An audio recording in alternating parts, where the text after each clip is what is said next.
Pas dia nengok ke kiri, itu di depan mukanya Jo, itu ada sosoknya si Sair dengan muka yang berdarah-darah, masih ada kapas di hidungnya sama kain kafan yang diikat di kepalanya.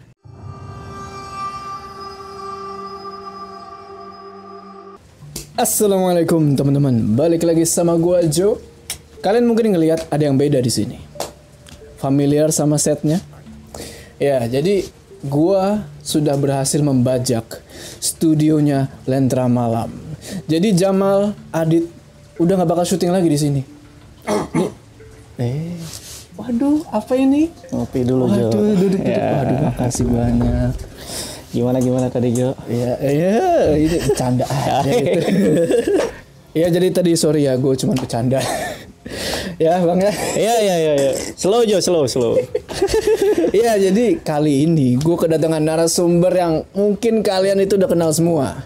Ya kan Bang Jamal ya Bang ya? Iya siap. Apa kabar Bang? Sehat Bang? Sehat. Ya jadi Bang Jamal mampir ke channel gue untuk menceritakan pengalaman dia yang serem banget. Lu kalau bisa tidur abis dengerin cerita ini, oh udah lo subscribe ke channel gua. Ya Bang Jamal, jadi mau cerita apa nih? Jadi ini pengalaman gua pada tahun 2007 tuh Jo. Pada waktu gua masih SMA nih Jo. Di situ temen gua ngalamin yang namanya kecelakaan karena dia ini ikut balapan liar. Tahun 2007 itu tuh lagi marak-maraknya sih Jo. Pas gua SMA itu. Ya namanya masih apa ya? Jiwa mudanya masih inilah. Iya benar. Adrenalin masih tinggi. Betul. Ya itulah sekitaran itulah. Jadi kalau pengen tahu cerita lengkapnya ya tonton terus ya. Tonton video ini terus. Sebelum kita masuk ke ceritanya, jangan lupa kalian like video ini dan bagi yang belum subscribe, ayo subscribe sekarang ke channel ini supaya kalian gak ketinggalan cerita-cerita horor selanjutnya. Oh iya, jangan lupa juga kalau gua bakal hadir di channelnya Lentera Malam. Stay tune. Udah, nggak usah lama-lama lagi. Udah siap ya? Mode horor aktif. Oke, Bang Jamal. Gimana tuh, bisa diceritain nggak? Oke. Jadi ceritanya ini di tahun 2007 nih. Waktu itu gue masih duduk di bangku SMA nih Jo. Pada waktu itu juga di wilayah gue ini lagi seneng-senengnya balapan liar. Atau kalau misalkan orang-orang umum ya nyebutnya itu trek-trekan. Karena di saat itu wilayah gue ini itu ada jalan raya yang treknya itu lurus. Jadi sering banget dijadiin balapan liar di situ. Gue punya temen nih Jo, namanya Syair. Syair itu sering banget ikutan balapan liar juga di wilayah gue itu. Tunggu nih Bang Jamal. Ini Syair ini nama samaran atau gimana? Oh ini nama samaran. Untungnya lo ingetin nih Jo. Jadi memang ini semua tokoh yang gua bawain ini namanya gua samarin semua. Oke. Gak cuma itu aja, gue pun sempat minta izin nih buat bawain cerita ini ke teman-teman gua yang ngalamin dan juga salah satu keluarga dari almarhum. Oke. Jadi gak ada masalah nih Bang Jamal ya? Insya Allah gak ada masalah lah. Jadi Bang Jamal cerita ini supaya jadi pelajaran aja buat kita semua gitu. Iya betul. Iya Bang, jadi gimana tuh? Oke. Jadi kita mulai dari si Sair ini kan sering banget ikut balapan juga nih. Dan si Sair ini juga sering menang nih Jo kalau ikut balapan liar ini. Gue inget banget ini kejadiannya malam minggu. Karena biasanya kalau misalkan ada balapan liar gitu biasanya diadainnya malam-malam nih Jo. Sekitar jam 12 sampai azan subuh. Atau juga biasanya bubarnya itu dibubarin sama polisi itu baru berhenti itu ya kan. Nah tapi gue di situ itu gue cuma jadi penonton aja Jo. Oh nggak ikut karena gue belum punya motor pada saat gue SMA. Posisi penonton itu ada di sebelah kiri trotoar. Nah di seberangnya itu ada sebuah taman yang memisah jalur. Misalkan yang satu jalur ke Jakarta, yang satu laginya ke Bekasi. Nah itu dia taman itu memisah dua jalur itu. Nah pada saat balapan dimulai di ronde pertama ini saya nih udah ikut duluan nih. Ronde pertama dimulai dan itu nggak terjadi apa-apa. Aman tuh. Aman itu aman. Nah tapi kan kalau misalkan joki balapan itu nggak cuma satu ronde aja dia ikut. Begitu pula dengan ronde-ronde selanjutnya. Nah si Sair ini mengalami kesialan di saat ronde kedua. begitu ronde kedua dimulai, ini kan gue ngeliat nih nonton kan, pas Sair mulai di tengah perjalanan itu motornya tiba-tiba oleng Jo ke kanan, nabrak trotoar, dan gak cuma nabrak trotoar, dia juga nabrak tiang lampu jalan yang ada di situ, tiang lampu taman tuh yang ada di situ, dia nabrak, jeger, dan itu posisinya ada di seberang mata gua, di depan mata gua. Jadi lu ngeliat persis itu. Persis banget. Itu jatuhnya di taman itu.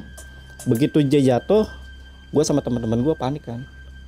Terus kita refleks lah buat nolongin si Sair ini. Dan begitu kita lihat kondisinya si Sair, ini udah tragis banget, Cuk. Kondisinya itu dia dadanya ketusuk stang motornya sendiri, itu sampai nembus ke dada belakangnya dia. Dan motornya pun itu udah berantakan lah. Itu spare partnya udah bertebaran di mana-mana. Akhirnya kita rundingin untuk mengangkat jenazahnya si Sair ini. Dan begitu kita angkat, itu darah udah banyak banget Cuk, keluar dari dadanya si Sair ini. Karena ketusuk stang itu ya. Iya. Nah, buat teman-teman mungkin aneh ya, kok bisa ketusuk stang? Karena kalau misalkan motor balapan itu biasanya itu nggak dipakein head bodinya, kepala bodinya. Jadi dicopot, jadi cuma besi aja gitu, besi di stang motornya. Makanya itu dia bisa ketusuk stangnya sendiri. Nah, begitu kita angkat jenazahnya, itu darah udah banyak banget, dan gue pun sampai kena kaki gue darahnya si Sair ini. Yaudah, kita untuk sementara kita taruh di pinggir taman tuh. Oke, pinggiran taman sambil nunggu polisi datang dan ambulan buat ngangkat jenazahnya. Iya, ngangkat jenazahnya si Sair ini ke rumah sakit. Nah, pada saat itu gue nggak ikut ke rumah sakit, gue langsung pulang. Gue pulang, gue masuk ke rumah, gue ke kamar mandi, gue langsung cuci kaki gue, bersihin kaki gue, ya kan. Begitu udah bersihin, gue pun tidur. Gue tidur biasanya memang di ruang tamu sendirian, dan gue tidur selalu matiin lampu Jo. Jadi cuma ada cahaya dari ruang tengah gue. Begitu gue tidur pada saat itu dalam posisi tengkurap. Nah, begitu tengkurap, pas gue tidur itu gue langsung ngalamin namanya rep-repan Jo. Nah, gue itu biasanya memang sering rep-repan juga, bahkan sampai sekarang juga gue sering rep-repan. Nah, tapi rep-repan ini beda. Bedanya gini, begitu gue lagi merem nih, gue rep-repan, itu dari sudut mata gue, itu gue ngelihat ada bayangan hitam lagi niban badan gue. Dan gak cuma sampai di situ aja, bayangan ini juga sempet ngomong ke telinga gue. Dia bilang kayak gini, "Mal, tolongin gue, darah gue masih ada di sendal lu." Itu gue langsung kaget, dan akhirnya setelah itu gue bangun lah, bisa bangun alhamdulillah. Nah, gue di situ sempat bengong dulu tuh, bengong, ya Allah, itu persis banget suaranya si Sair. Apa emang itu tadi Sair atau memang gue mimpi doang pada saat itu. Begitu gue lagi bengong, tiba-tiba nih di pintu gue itu ada yang getok-getok yuk, tok tok tok. Gue aneh di situ karena udah malam nih posisinya ya kan. Menurut gue nggak mungkin ada tamu di tengah malam seperti ini ya kan. Ya udah, karena gue masih takut, trauma karena kejadian rep-repan tadi, gue nggak beraniin diri buat langsung buka itu pintu Jo. Jadi pada saat gue menuju pintu itu pun masih getok-getok Jo. Gue juga nggak berani ngintip lewat jendela, nggak berani gue. Gue bener-bener masih trauma. Ya udah, gue tempelin kuping gue itu ke pintu gue, buat mastiin itu ketokannya masih ada atau enggak ya kan. Begitu gue tempelin, di sini gue malah terdengar suara Jo. Suara apa? Suara persis sama yang tadi gue rep-repan. Suaranya bilang kayak gitu, "Ya Mal, tolong gue, darah gue masih ada di sendal lu, tolong bersihin." Pas lu begini? Iya, pas gue lagi nempelin kuping di pintu, itu gue langsung kabur itu, langsung ke kamar nyokap bokap gue, tidur bareng mereka. Gue selimutan tuh sama mereka, gue tidur. Akhirnya gue tidur. Nah, besok paginya gue ngecek kebenaran dari suara yang tadi malam gue dengar. Gue ngecek sendal gue, itu beneran ada darah Jo Berarti kan ini apa yang dibilang sama suara yang tadi malam gue denger ini benar. Di situ bahwa ada darah. Kemungkinan itu juga darahnya si Sair, Jo. Ya udah, gue langsung bersihin. Setelah gue bersihin, ya Sebentar bang. Kan pas malam itu lu pulang ke rumah, lu bersihin itu sendal kan? oh enggak, kan gue masuk nggak langsung ya? Iya, gue kan masuk nyopot sendal, gue nggak bersihin sama sendal gue. Tapi lu nggak sadar kalau darah itu ada darah waktu di sendal gue, nggak sadar gue. Iya. Okay. Gue cuman kaki gue doang sadarnya, karena kan gue tadi bilang itu darahnya sampai netes ke kaki gue, tapi nggak tahu kalau itu masuk ke sendal gue. Nah, lanjut ya. Begitu gue bersihin sendal gue, ya udahlah. Alhamdulillahnya besok-besokannya gue udah nggak kena teror itu lagi. Tapi kejadian ini itu nggak cuma gue yang ngalamin, Jo. Ini teman-teman gue juga ngalamin, bahkan masyarakat sekitar, Jo, ngalamin juga teror si sosok Sair ini. Nah, ini kejadiannya terjadi juga sama teman baiknya si Sair ini, namanya Abel. Nah, jadi pada saat si Sair ini meninggal malam minggu, besoknya di hari minggu itu siangnya langsung dikubur lah Sair. Dan malamnya diadain pengajian. Di pengajian itu gue ikut juga, Abel juga ikut di situ. Nah, di situ Abel cerita tuh di pengajian itu. Dia bilang gini, jadi pada saat hari si Sair ini meninggal, siangnya itu si Sair itu sering banget ceritain masalah lampau dia ketika masih kecil sama Abel. Dan ini ceritanya bener-bener sangat detail. Sampai si Abel ini sebenarnya lupa pada kejadian dia kecil. Jadi kayak dia nginget-nginget lagi kejadian dia waktu kecil. Lu inget gak sih main-main, kita pernah main ini, kita pernah main ini. Tapi ini sangat-sangat detail diceritain sama si Sair ini. Gak cuma sampai itu aja, si Sair ini juga sering, Jo, nanya waktu. Maksudnya? Jadi kayak Bel, ini jam berapa sih sekarang? Tapi beberapa menit kemudian nanya lagi, Bel, ini sekarang jam berapa ya? Padahal itu cuman sekitaran 5 menitan dia nanya mulu jam. Itu terjadi pada saat sebelum balapan tuh. Nah, pas balapan juga si Sair ini itu juga ngomong ke Abel. Ngomong yang dalam tanda kutip itu apa? Pesan terakhir. Jadi si Sair ini sempat ngomong gini, Bel, ini gue kalau ada apa-apa hari ini, lu tahu kan apa yang harus lu lakuin sama gua dan keluarga gua. Iya, si Abel kan nganggep apaan sih lu ngomong kayak gitu? Aneh-aneh aja lu kayak mau mati aja gitu kan. Tapi di situ abis itu nggak jawab lagi tuh si Sair sampai kejadian dia kecelakaan dan meninggal. Nah, pulang dari pengajian, si Abel ini pulanglah ke rumah. Nah, pada saat itu juga lagi musim-musimnya Walkman. Walkman kan, ya kan. Nah, dia pulang, dia langsung nyetel Walkman. Beberapa saat kemudian Walkman-nya tiba-tiba mati, Jo. Dan pas mati, ini persis sama yang gua alamin, yang tadi gua alamin soal suara. Di situ itu. Bukan yang lu direp-rep. Oh iya, suara. Di situ dia dengar suara tapi beda nada dan ngomongnya. Dia ngomong gini, Bel, tolongin gua, badan gua panas banget di sini. Tolongin gua gitu. Si Abel langsung kaget, dia buka headset, dia cengang-cengok, gak ada siapa-siapa, ya kan? Tapi setelah itu, beberapa saat kemudian itu di pintunya itu kedengeran ketokan pintu lagi. Sama kayak yang gue dengar. Nah, karena si Abel ini beda sama gua, dia berani. Akhirnya dia pun ngecek nih lewat jendela. Dia nggak langsung buka pintu juga, dia ngecek dulu lewat jendela. Nah, di sini dia ngelihat ada sosok Sair ini lagi berdiri di depan pintu, diem. Dan tiba-tiba palanya ini nengok ke arah jendelanya si Abel. Merinding. Seolah-olah dia tahu, Jo, kalau si Abel ini lagi ngintip ke dia. Wah, anjir, itu pas gue diceritain juga merinding sih gue.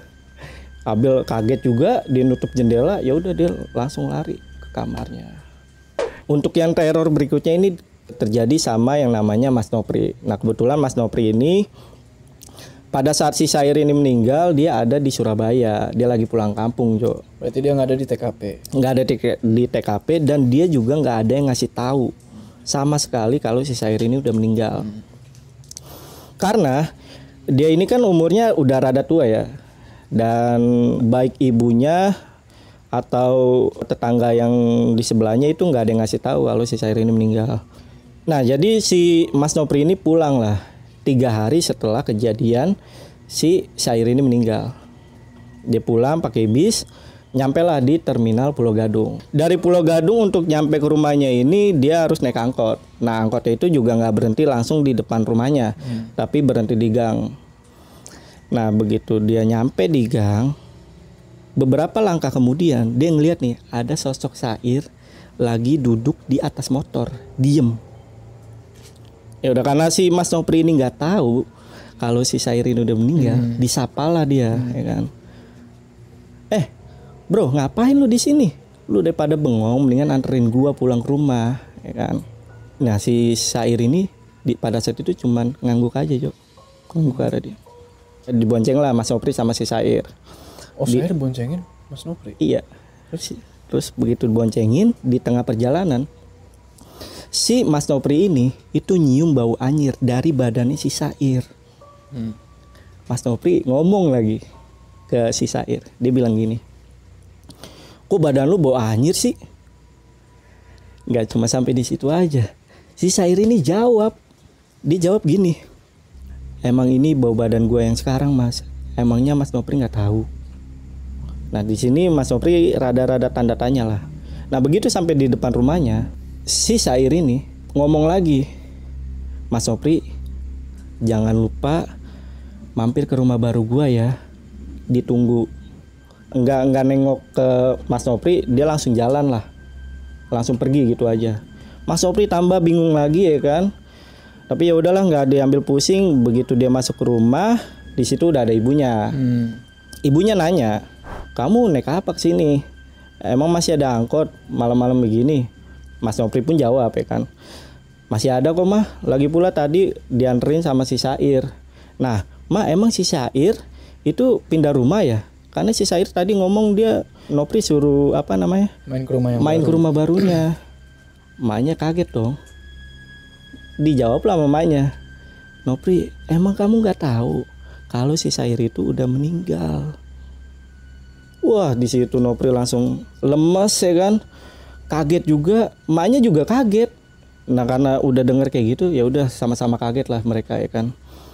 Nah selang berapa menit kemudian akhirnya ibunya coba nenangin si Nopri ini, masuk ke kamarnya terus bilang ke Nopri, Nop, mungkin yang dimaksud Syair, kamu disuruh ke makamnya. Karena kan kamu kemarin belum sempat ke makamnya dia.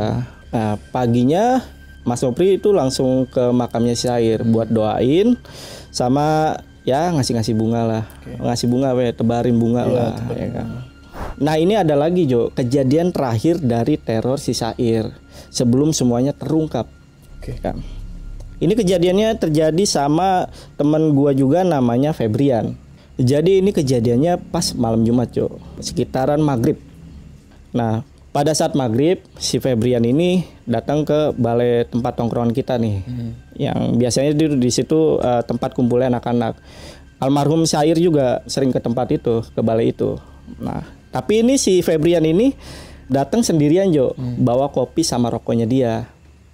Anak-anak biasanya kalau ke balai itu selepas Isya baru datang ke balai. Nah tapi si Febrian ini beraninya dia datang ke situ tuh maghrib. Pada saat itu kan ya kita kan apa yang namanya gadget itu belum kayak sekarang nih Jo, ya kan, yang rame. Jadi kalau bengong tuh sama gadget lah. Nah kalau dulu kan cuma bisa ngopi sama ngerokok doang. Nah begitu dia mau ngerokok, dia buka rokoknya, dia lupa nih sama koreknya. Dia nyari korek nih di kantongnya. Dan begitu dia ngeliat rokoknya itu udah kebakar Jo, kebakar dengan sendirinya. Dia pun di dalam hati dia nanya nih, lah siapa yang bakar rokok gue ini? Begitu dia ngeliat ke kanan nggak ada siapa-siapa. Pas dia nengok ke kiri, itu di depan mukanya Jo, itu ada sosoknya si Syair dengan muka yang berdarah-darah, masih ada kapas di hidungnya sama kain kafan yang diikat di kepalanya. Kain mayat ini yang biasa digunain buat mingkemin mayat tuh Jo. Nah di situ abis kayak gitu si Febrian pingsan Jo. Nah, begitu pingsan, malamnya sehabis sisa anak-anak barulah datang ke balai itu. Itu udah nemuin si Febrian ini pingsan. Awalnya anak-anak kan kayak apa ya namanya? Lu ngapain lu tidur di sini? Nah begitu dia bangun, dia cerita nih kalau tadi dia habis ngeliat sosok si Sair. Awalnya gue ragu tuh sama ceritanya dia, tapi begitu gue ngeliat kayak kopinya udah tumpah, rokoknya udah bertebaran, ya kan? Ya udah mungkin itu bener ini yang dia alamin. Karena kan nggak mungkin kalau orang tidur itu kopinya sampai pecah, rokoknya bertebaran. Biasanya orang tidur kan disiapin dulu lah kalau mau tidur ya kan. Pinggir-pinggirin dulu barulah dia tidur. Nah ini sampai kayak begitu ya udahlah.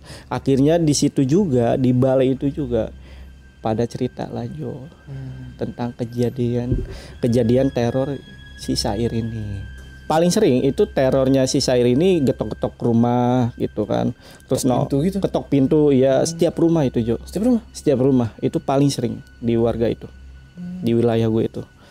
Nah, besok paginya ini cerita-cerita ini itu nyampe ke kupingnya Pak RT. Nah, akhirnya Pak RT berinisiatif minta bantuan sama Pak Ustadz yang ada di wilayah gue itu. Nah, Pak Ustadz pun bersedia buat bantuin para warga. Itu rame Jo. Rame datengin si Pak Ustadz juga minta bantuan gitu kan. Karena udah meresahkan banget. Akhirnya para warga dan Pak Ustadz juga bersepakat untuk datang ke rumah keluarganya beliau, keluarga almarhum ya kan. Nah Pak Ustadz ini bilang ke keluarganya si almarhum, dia bilang, Bapak, Ibu, ini si Sair ini kenapa bisa neror warga? Karena si Sair ini ninggalin sesuatu. Nah begitu Pak Ustadz ngomong kayak gitu, si Abel ini motong pembicaraannya Pak Ustadz. Dia bilang gini, Mam Pak Ustadz, bener apa yang dikatakan Pak Ustadz? Kalau si Sair ini dulu tuh pernah ngajak saya buat nyari jimat. Nah, tapi si Abel ini nggak ikut pada saat itu, nggak mau diajak si Sair ini buat nyari jimat itu. Alasan si Abel kenapa si Sair ini nyari jimat itu biar kalau misalkan dia ikut balapan dia selalu menang. Iya. Nah tapi kan kalau si Abel juga sama kayak gue ini penonton doang, cuma deket aja sama si Sair ini. Nah biasanya jimatnya si Sair ini itu ditaruh di dalam jok motornya dia. Nah akhirnya para warga berpikir, kita juga mikir, oh ada kedua kemungkinan. Mungkin motornya ini kan lagi di kantor polisi nih, ya kan. Tapi kita coba satu kemungkinan ini benar apa enggak. Motornya kan sempat berantakan nih di taman yang gue sebutin tadi. Nah akhirnya para warga ya udah sepakat abis sholat Jumat kita bakalan nyari ke taman itu. Nah selesai sholat Jumat, para warga dan juga Ustadz beserta keluarganya almarhum Sair sepakat buat nyari jimat yang tadi dibilang sama si Abel. Kita ke taman nyari-nyari itu agak lama Jo. Itu sekitar hampir sejam. Alhamdulillahnya nemu jimat tuh di situ. Dan untungnya juga nggak dibersihin tuh sama PPSU ya. Nggak disapu ya. Begitu nemu, ada salah satu warga yang nemu, diserahkan lah sama si Pak Ustadz. Pak Ustadz dibaca-bacain tadi, gue nggak tahu baca apa ya kan. Habis dibacain, kemudian dibakarlah jimatnya. Jimatnya ini kalau misalkan dulu tuh sering banget kita lihat Jo sebenarnya Jo. Jadi jimatnya itu dia panjang. Mungkin nanti gambarnya gue kasih sih. Bentukannya itu panjang dan biasanya itu dimasukin ke gesper. Jimatnya namanya wapak. Kalau dulu sebutannya wapak. Itu biasanya ditaruh di gesper. Tapi sama si Sair ini karena dia pengen menang balapan, dia taruh di jok motor. Nah selesai dibakar sama Pak Ustadz, alhamdulillah Jo, itu udah nggak ada sama sekali teror di kampung gua. Jadi mungkin gua ada pesan sih di balik itu Jo. Jadi pesannya adalah, jadi buat kalian nih kalau mau menggapai sesuatu janganlah pakai cara-cara hal-hal gaib lah. Selain menjadikan kalian ini musyrik dan kalian juga bakalan kena yang namanya karma dari perbuatan kalian itu. Gitu sih Jo. Mungkin cerita gua mungkin cukup sampai situ aja. Gue ada pertanyaan. Oke. Dari almarhum Sair meninggal sampai jimat itu dibakar, itu terornya berapa lama? Seminggu. Seminggu? Iya. Oh, 1 minggu itu teror semua tuh. Teror semua. Jadi kan si gua hari pertama.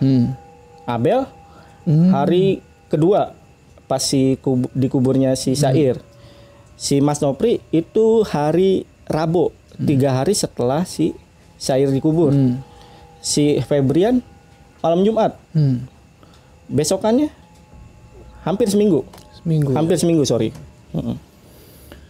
Dan juga nih, itu jimat kan bikin si almarhum menang terus. Tapi kenapa jimat itu tidak menghalau dia dari kematian? Nah itu yang mungkin ini sih asumsi gua ya. Tapi kalau teman-teman punya asumsi sendiri tulis di komen kali ya. Ya asumsi gua yang gue bilang tadi pasti kena karma. Sesuatu yang hal-hal gaib itu kan nggak abadi. Yang abadi kan cuman Allah ya kan. Betul. Nah mungkin pada saat itu dia kena karmanya gitu loh dari perbuatan dia yang pakai jimat itu Jo. Atau bisa dibilang itu jimat lagi off, lagi mode horor off. Iya, off. Iya mode horor off. Fungsinya lagi off. Iya fungsinya lagi off. Oke teman-teman, gimana tuh tadi ceritanya? Tulis pendapat kalian di kolom komentar. Semoga cerita dari Bang Jamal ini bisa memberikan pelajaran buat kita semua. Oh iya, jangan lupa, gue juga bakal hadir di channel Lentera Malam. Jangan lupa subscribe, nantiin, stay tune. Oke, Bro Jamal, Ayo, makasih banget nih udah mau Sama-sama. berbagi cerita, berbagi pesan-pesan. sama. Lu juga thank you banget udah datang di tempat gua nih di base camp gua ya kan. iya, Bajak tempat gua. Ini bukan bajak, itu pinjem doang. Sekali-sekali lah Jo ya di luar ya. Karena Set ini berbeda. serem banget ini. Ada laba-labanya, wah parah deh. Kalau yang penasaran, jadi narasumber Lentera Malam makanya. Betul. Oke, sampai ketemu di cerita-cerita horor selanjutnya ya. Jangan lupa subscribe supaya kalian gak ketinggalan kalau gua collab lagi sama YouTuber horor lainnya yang gak kalah keren. Gua Jo dan Jamal dari Lentera Malam. Sampai ketemu di cerita horor selanjutnya. Udah, gak usah lama-lama lagi. Udah siap ya?